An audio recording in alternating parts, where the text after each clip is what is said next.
നമ്മുടെ തെക്കേ അറ്റത്തുള്ള പാറശാല പഞ്ചായത്തിൽ നിന്ന് ഞാൻ വലിച്ചെറിഞ്ഞ കല്ല് ചെന്ന് വീണത് തമിഴ്നാട്ടിലെ കുളപ്പുറം പഞ്ചായത്തിലാണ്. റോഡിന് അപ്പുറവും ഇപ്പുറവുമാണെങ്കിലും ജനങ്ങളുടെ ജീവിത ചിലവിൽ വലിയ വ്യത്യാസമുണ്ട്. ചേട്ടാ, തൊട്ടപ്പുറത്ത് തമിഴ്നാടാ, അവിടെ വീടില്ലാത്തൊരു വിഷമമുണ്ടോ? പിന്നെ വിഷമമില്ലേ, എന്തു പറയാൻ. നമുക്ക് ഇവിടെ ഭയങ്കര കറണ്ട് ചാർജാണ്. അവിടെ 3 ഇരട്ടിയുണ്ട്. അവിടെ 200 രൂപയാണെങ്കിൽ നമുക്ക് 1000 രൂപ വരെ പോകുന്നുണ്ട്.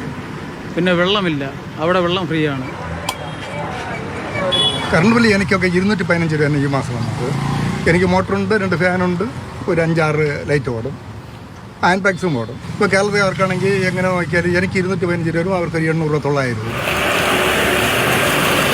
റേഷൻ കടയിൽ നിന്ന് എന്തൊക്കെ സാധനങ്ങൾ കിട്ടുന്നത്? റേഷൻ കടയിൽ നമുക്ക് കിട്ടുന്നത് ഒരാൾക്ക് 5 കിലോ വീത് 4 പേര് ഒരു കുടുംബത്തിൽ അംഗങ്ങളുണ്ടായിരുന്നാൽ അവർക്ക് 20 കിലോ കിട്ടും. പിന്നെ 2 കിലോ പഞ്ചസാര കിട്ടും.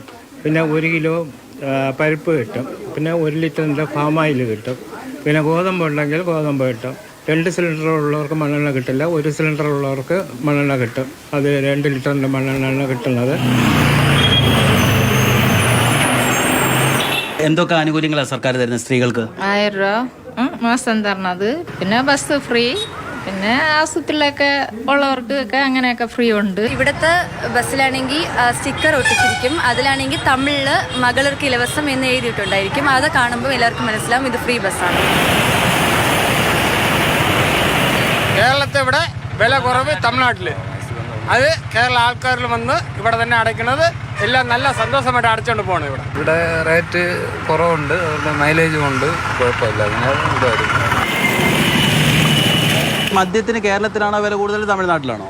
കേരളത്തിലാണ് വില കൂടുതൽ, തമിഴ്നാട്ടിൽ വില കുറവ്. അതായത് തമിഴ്നാട്ടിൽ ഒരു ക്വാർട്ടറിന് 135, കേരളത്തിൽ 180. ക്വാളിറ്റി എല്ലാം ഒന്നുപോലെ. അപ്പുറത്തെ സർക്കാർ നൽകുന്ന മുഴുവൻ സൗജന്യങ്ങളും നൽകണമെന്ന് അഭിപ്രായമില്ല. പക്ഷേ ജനങ്ങളെ ഇങ്ങനെ പിഴിയരുത്. പ്രേംശേഷിക്കൊപ്പം രഘുനാഥ് നാരായണൻ, മാതൃഭൂമി ന്യൂസ്.